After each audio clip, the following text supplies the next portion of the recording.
Davison. And Ted, how you doing today? I'm doing fine, Ann, and how are you? Very good, very good. Hey, listen, you've got an exciting new job, helping out with the Emergency Preparedness Division here, right?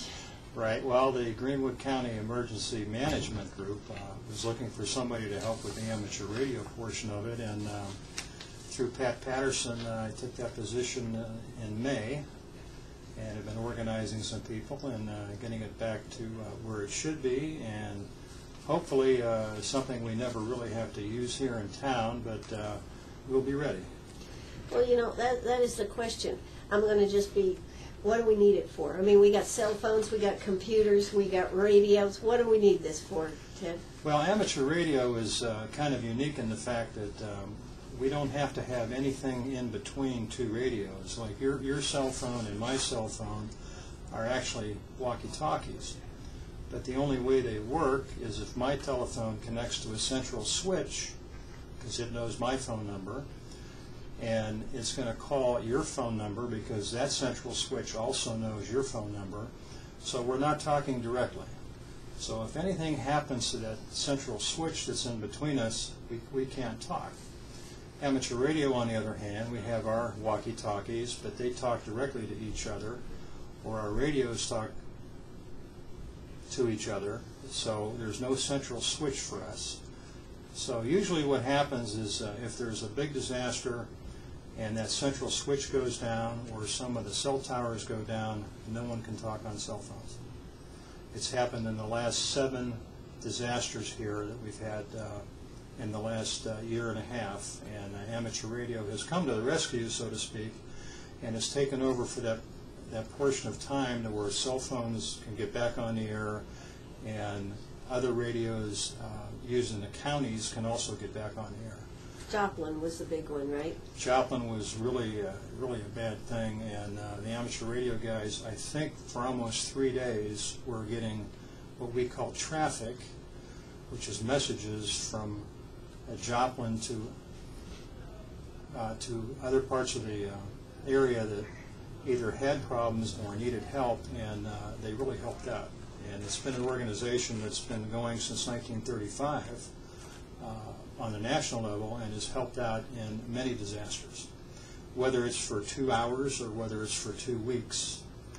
So that's what we have here. We have a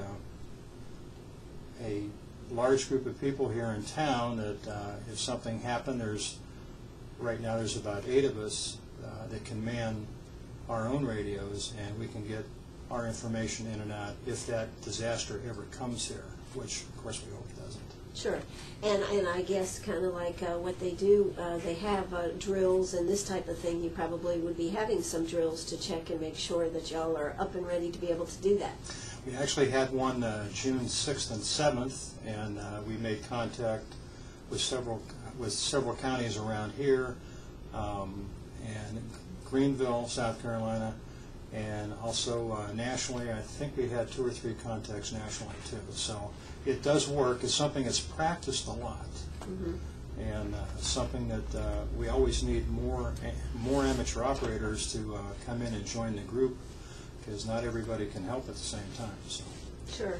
Now, that brings up another interesting question here. Of course, you're actually not from Greenwood. Where are you from originally? I am from Youngstown, Ohio. I grew up there, and I moved to South Carolina in 1987. You're wearing a Buckeyes Buckeyes shirt here today. Go Bucks. Go Bucks. Absolutely. Well, I guess you know Phil Biffle? Yes. Okay, big Buckeye fan. Here. Absolutely. Okay. Matter of fact, I think he's the 2nd person that I met in town here. Okay. Back in 1987. He's on the radio with us every morning, right. And you know, on Mondays it's always a question of did they or did they not win their game.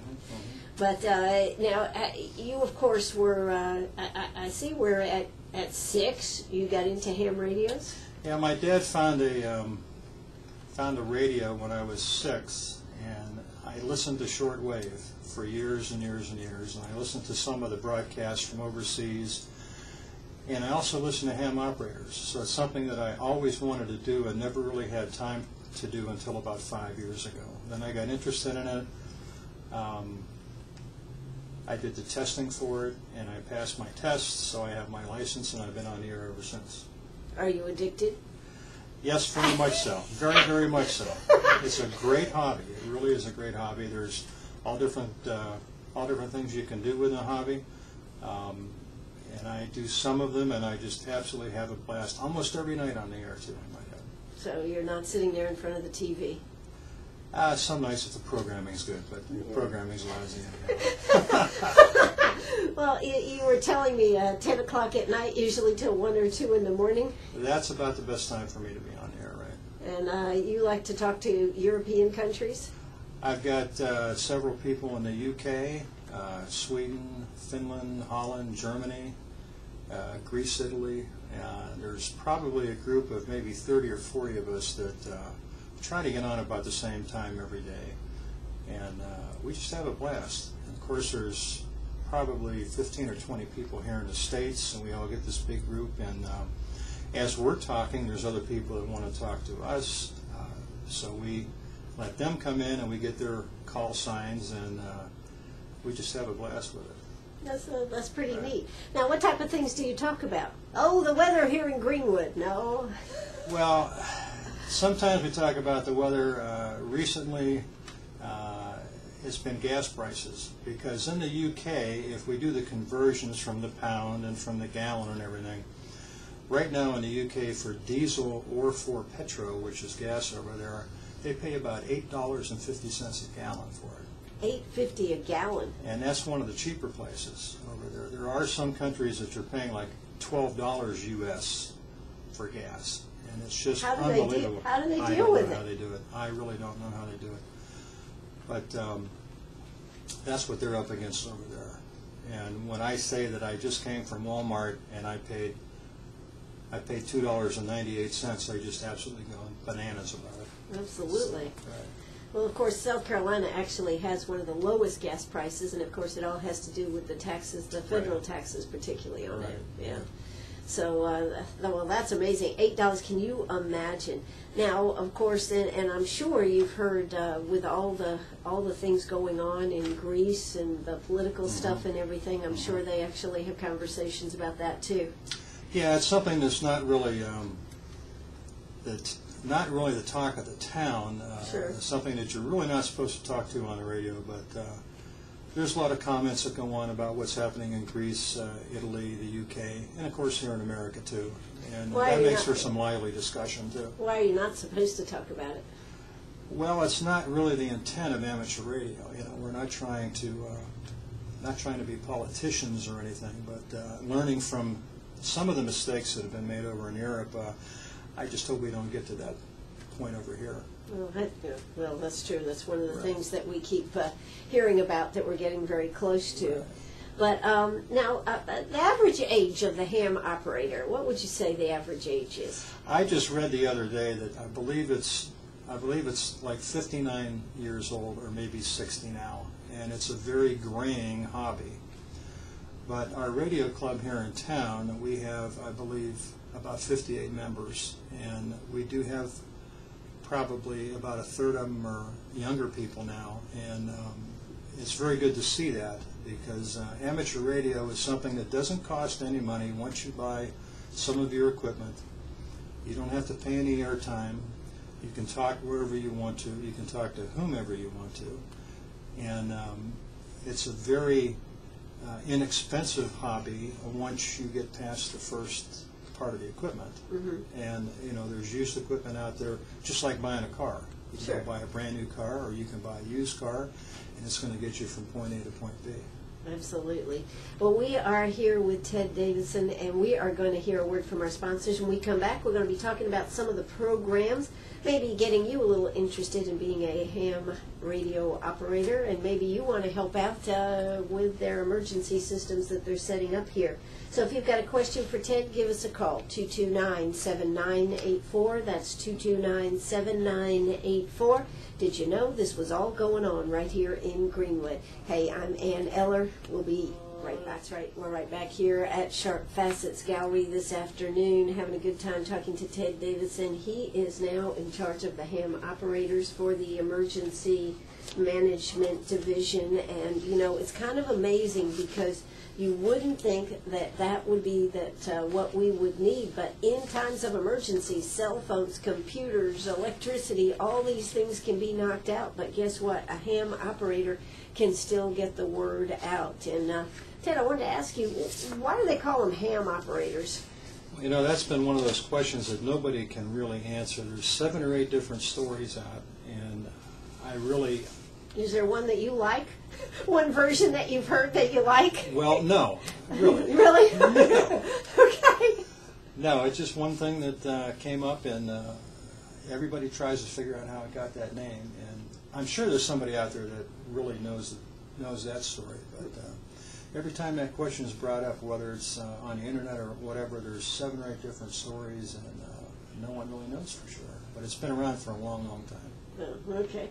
All right. Well, we, of course, are talking about some of the ways that ham operators can really, really, really help our area and help in a time of an emergency or disaster. Of course, you never hope that you never need it, but then again, that's why we buy insurance for cars and homes and all this kind of stuff. We hope we never need it, but it's there if you do. So this is like an insurance plan, really, for our community.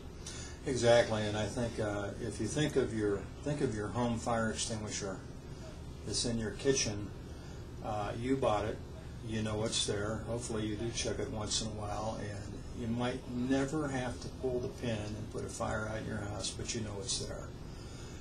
And hopefully, it does work and will work when you need it. So that's about the best explanation I've ever heard about having a group of amateur radio operators ready to go. Now, have you filled all the positions that you would like to have available to work with this, or are you still looking for people to get involved with this program? Well, right now we have about 8 people that are in it, and there's a minimum of 144 licensed ham operators that are active within Greenwood County. And we need more people because you wouldn't necessarily have to come to the main radio room if there's a problem. Matter of fact, we need people that would be on the north side of town, east, west, and south side of towns, because maybe you don't want to come downtown if there's a problem. If there's something that happens with the railroad and you can't get through, or there's something, then we need people on the outskirts of town too. So fortunately, most of the people that are in our group are within the outlying areas, but we always need more people because not everybody can come when you drop the hat. Sure. That's something that we're looking for all the time. Very easy to get into. Just call me, send me an email, text me, and what's that telephone number to call you? You can call me at home. It's area code 864-377-1872. I'd be happy to speak with you, and we've got some paperwork that we can get to you and fill it out, send it back. We will have some future training coming up here in the next couple months, and it's something that we'd like to hear from. If we could hear from every ham in the county, that would be great. Well, every ham in the county. There you go. There's a lot of them here, let me tell you. Well, we're talking about the ham radio operators, aren't we? Yes. Yes. Now, what if somebody's listening to this and saying, I always thought that would be a fun hobby or something. We have a ham radio club here. Right. And how would somebody get involved or find out more? And you can't just go on the airways. You actually have to pass some tests, correct? Right. The actual licensing now is on 3 different levels of licenses. No, it must be the federal government involved there. Yes, it is. Absolutely. However, the FCC, which actually owns the airwaves, so to speak, and the ones that do pass out call signs, they do not give the tests. The tests are given by other groups of people, of which we have a group of people here in town that does the testing on the first Tuesday of every even month at the Red Cross building. And when you're ready to take the test, if you call us, you can come down and test out. And if you... It's a difficult test? Well, the first level of test... and what are the different levels that you actually are or become? Well, the first level test is probably very easy for people to get. It's kind of general questions about radio, and that allows you to use the walkie-talkie, as I have here. I mean, that one of the questions isn't who's on in the morning from 8 to 10 on 1450 a.m. That's not the question. No, I'm sorry. That's not the question. But that's Ann Eller, in case you guys didn't know. Yeah. Go ahead, Ted. Sorry. So anyhow, if you pass that test, then you can get the general test, which offers some different frequencies for you to use. And if you pass that test, then you can get the extra test, which is more bandwidth, so to speak. So the people that have the extra licenses can talk on all of the amateur radio frequencies here in America. So it's something that people work for, and they actually, I sat down and took all three of them at once and was very lucky to actually pass them all at once. But there's other people that we help in our club. We do have one of our members will be teaching the general class course here very soon, and if you're interested in that, you can call me again. Well, you should let me know, and I'll make sure I put it out on the airways for you. How about that in the morning? Thank you very much. Yeah, that would be great. So the actual test itself, you can get into it very easily.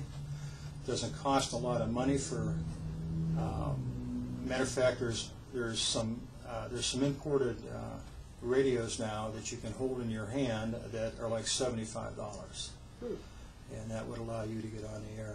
So it doesn't cost a lot of money to get started, and you can go as far as you want in the hobby. I kind of went overboard myself when I started, but excuse me, I was just very lucky to get that extra level license, which is the highest level license they have now. Sure. So there's a lot of possibilities of that. When we come back, we actually are going to talk more about ham operators. We're also going to talk about the SC Heart project, and of course the emergency prepared project.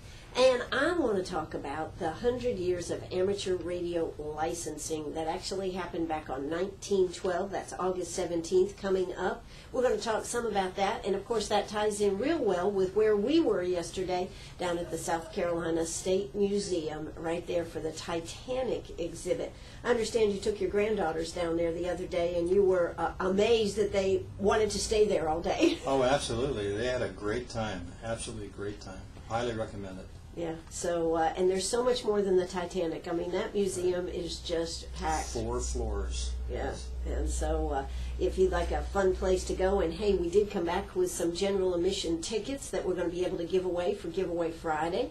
So make sure you're tuning in. We'll be giving those tickets out too. So that's what's going on. You are having another amateur radio ham fest that will be held Saturday, January 12th, 2013. Right, Piedmont Tech. That's right. We had one last year, and we had over 400 people show up for it. Wow. And of course, a ham fest is radio ham fest, not ham, but radio ham fest. Do you have any people show up for the ham? Well, you know, you've got a good way to advertise it because y'all are on the air and putting the word out there. But that's tremendous. Do people come from outside the area too? Oh yeah, it's we had people from Ohio, we had people from Michigan that showed up, people from Florida. It's a great place to find parts that you may or may not need, and it's a great place to find some of the newer stuff at some pretty good prices. So put that on the calendar. That's January 12th, 2013, and be an excellent way. But if you're looking for a great hobby, and if you love to talk, there's another good thing, right? You can definitely be on a ham radio and having a good time. But did you know before, what was it, 1906, you could actually just go out there and buy whatever you want and put it up? Yeah, there were a lot of people that had their own equipment and were making their own equipment, and it got pretty hairy until the 1912 Radio Act. Put a kibosh on that. Absolutely. And so that kind of gave everybody the proper direction to go, and you know, here we are today. So absolutely. When we come back, we're going to be talking more with Ted Davison, and we're going to be talking more about ham radios. Right now, it is time for South Carolina news and a word from our sponsors. Don't you go away. Arg! Are you a pirate or a pack rat? Do you have a vacation of a lifetime sitting in the attic?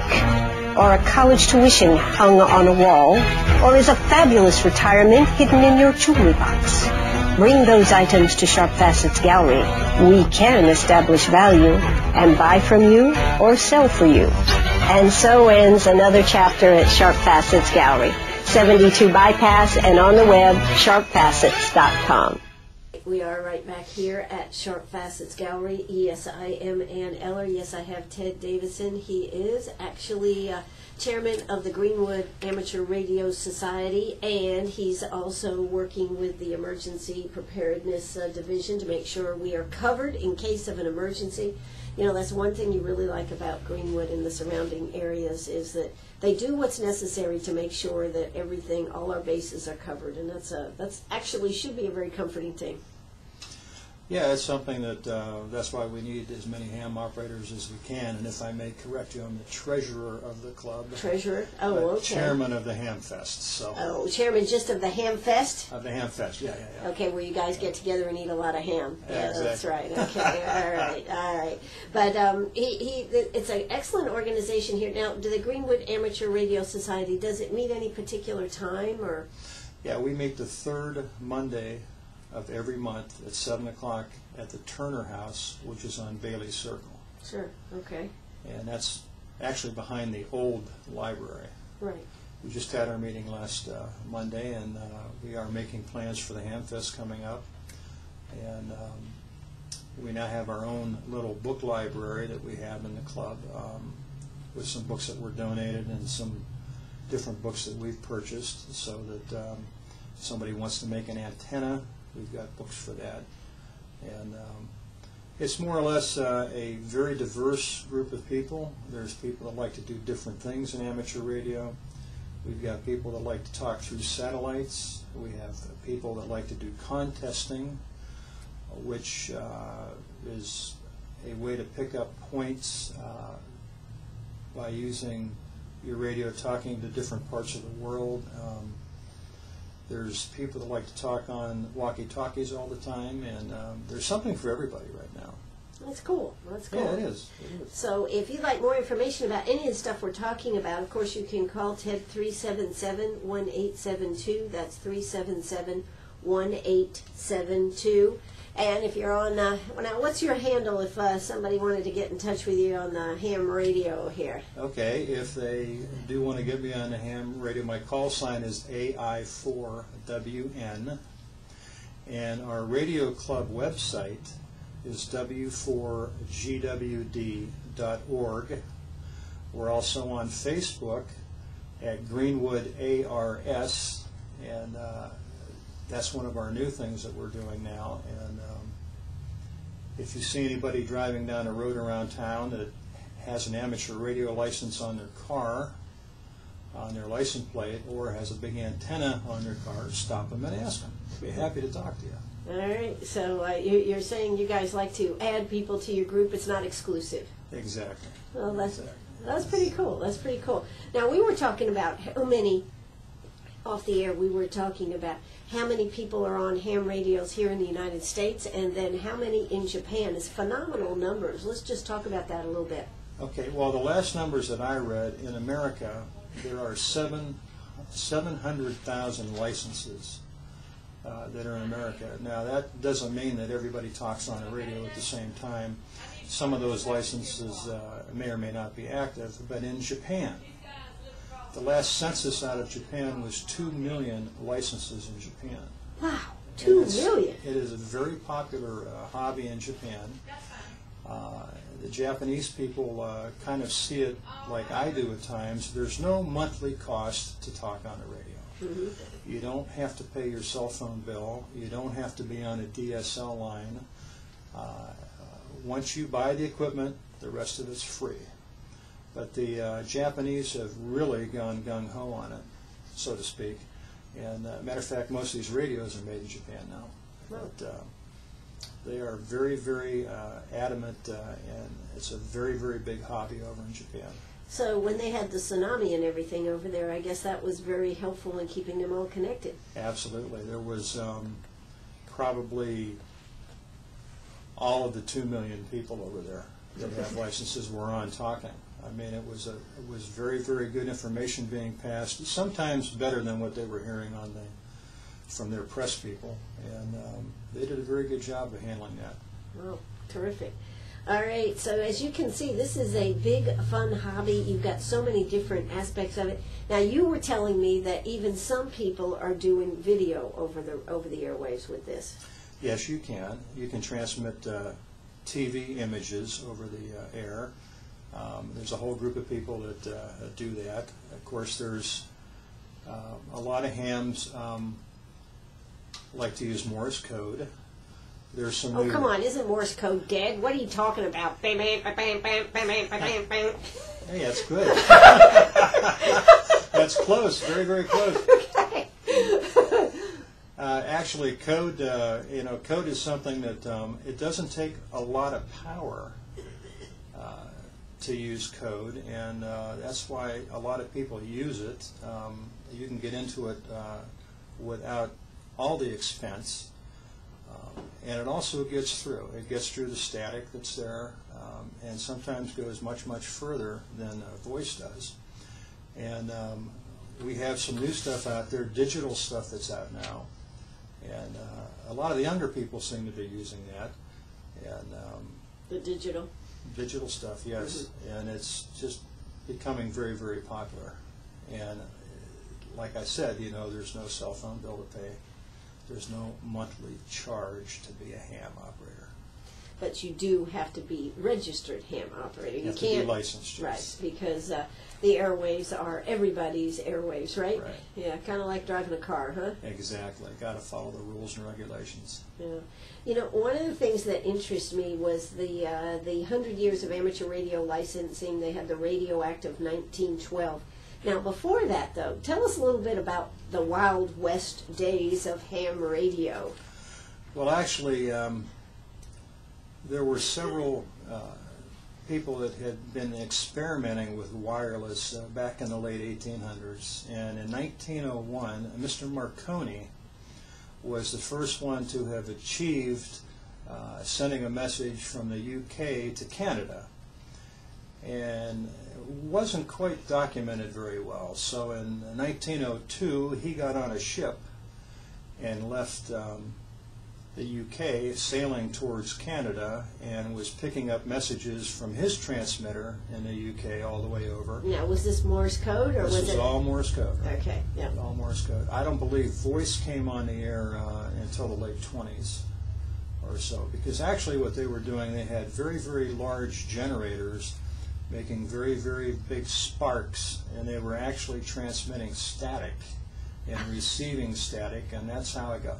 That's how it all got started.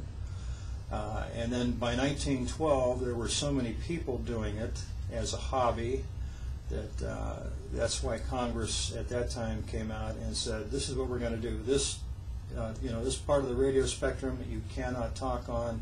You can have 1,000 watts or 1,000 sparks, whatever." And that's what actually got the hobby together. And that was back in 1912. And the ARRL, which is the American Radio Relay League, which is the voice of, which is our voice, they were organized in 1914, and that got the amateur guys together. Mm-hmm. So 1912 and all the way back to 1901, but everybody was trying to do something wirelessly, and that's how it started. Now, of course, that means that on the Titanic, when they were sending out messages, one of the things that they could do, they could actually check their stock portfolio and all these kind of things, but that was all done in Morse code then. Right, that was all done. Yeah, that was in Morse code, and the famous two operators now that were on the Titanic, generally their traffic they were passing during the day and night were like gold prices, stock prices. And people had to pay to get this information. Oh, yes, That was very interesting. Right. And yesterday when we were down in Columbia, we were talking about the fact that they were so into sending out the messages about how exciting this trip was that when the other ships were sending messages saying, "Be careful out there, there's icebergs and everything," they said, "Don't bother us. We're having too good a time doing what we're doing." Yeah. Exactly. So, And of course, because of the Titanic sinking and because of the issues there, actually they passed the Radio Act of 1912, and of course that was actually August 17th. Mm-hmm. But I thought it was interesting that they had the survivors of the Titanic come and talk before the Congress, and that is part of the reasons that they passed it. Yeah, as a matter of fact, they think that the 751 people are, I think that was the number that survived because of the two radio operators that were on board. Yeah, amazing.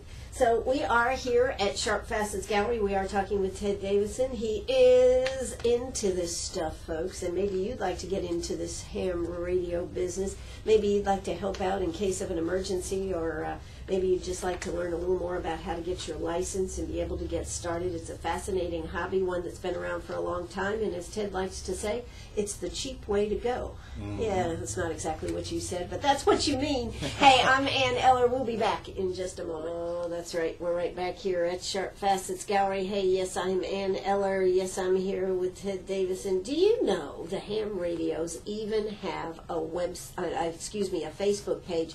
And you know, one of the things we were just talking about is the fact, you know, we all love Facebook to keep in touch with everybody, but what happens when the whole computer system goes down? You know what? You don't have Facebook. Would that be true?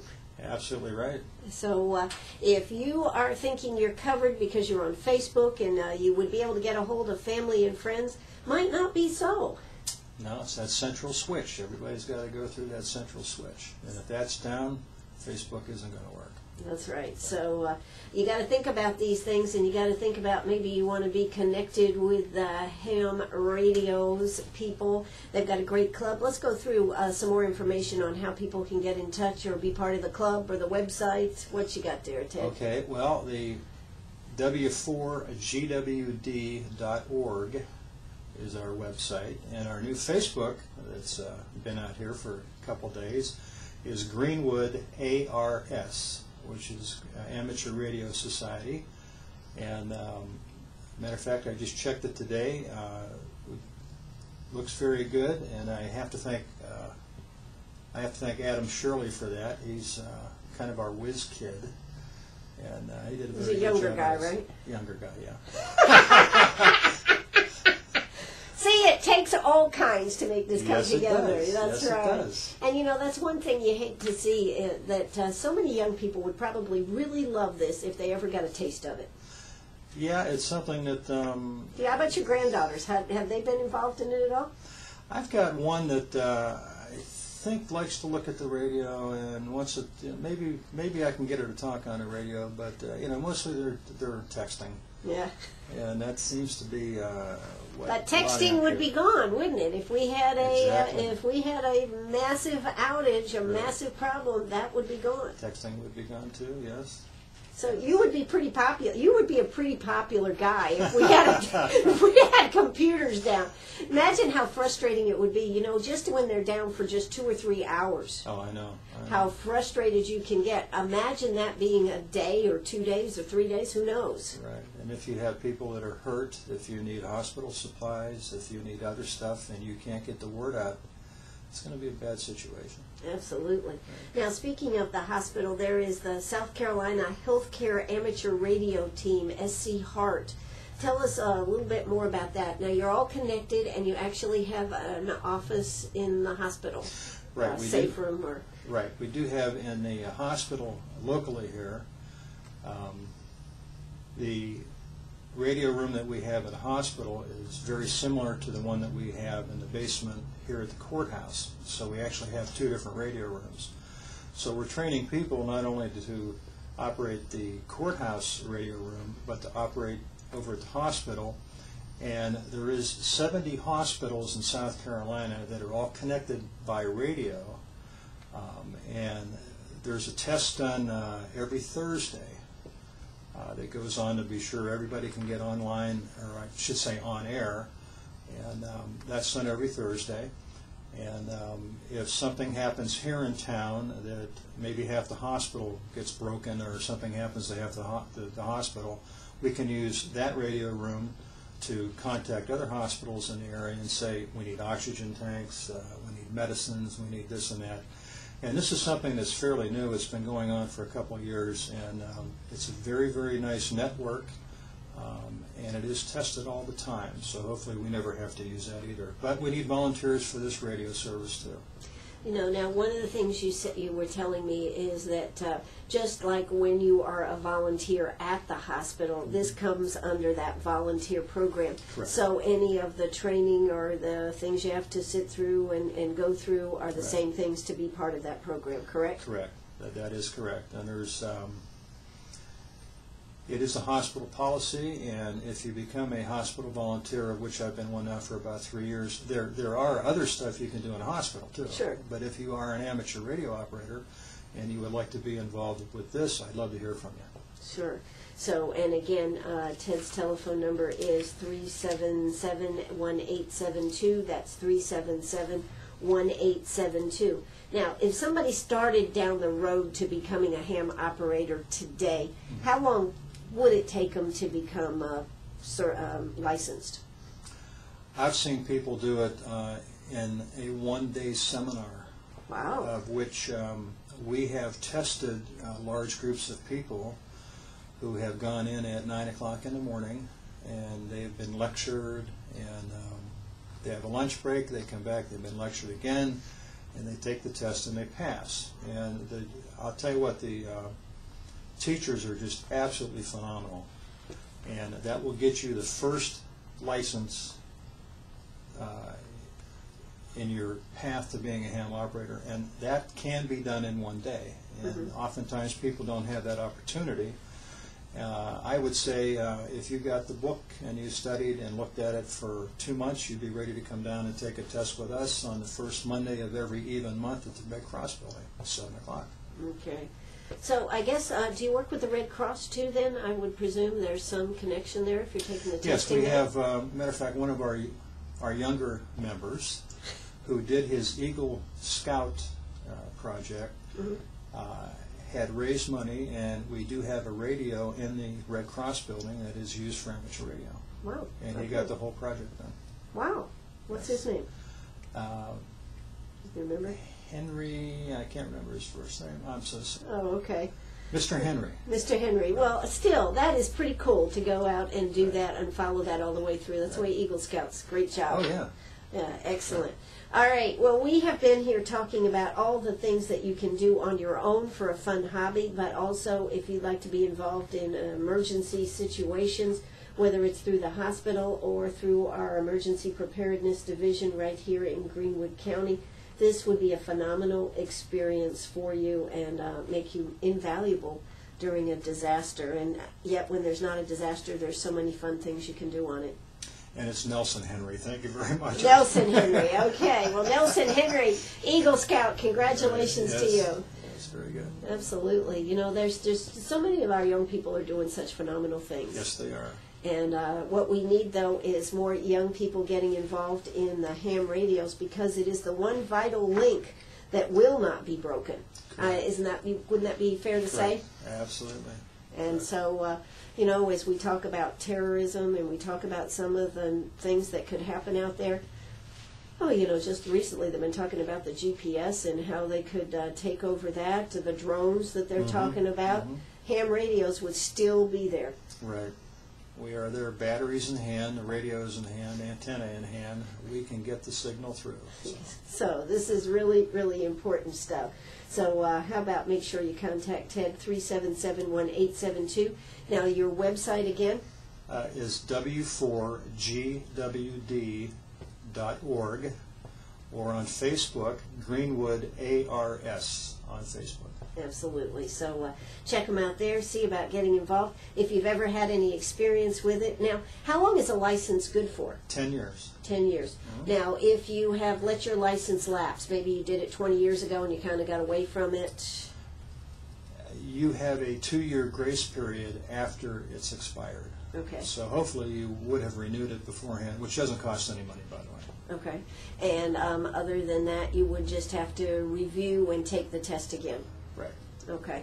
An excellent hobby, good thing to do. Hey, Ted, thanks so much for coming out here today. Well, thank you for having us. Yeah, and we certainly hope to hear more about what's happening. And when you have any programs or whatnot coming up, just give us an email, and I'll be sure to put it over my airwaves right here on WCRS.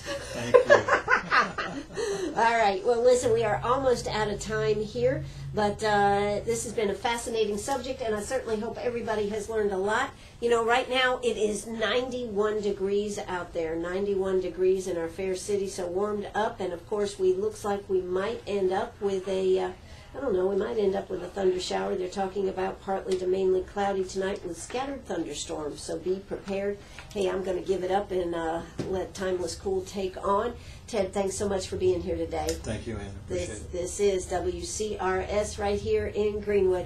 Bye-bye, everybody. Hopefully, I know, wait a minute, I talked to Peggy today. She is going to be back, and so tomorrow morning we will be on the airways with the I Love Ann show. Bye-bye, everybody.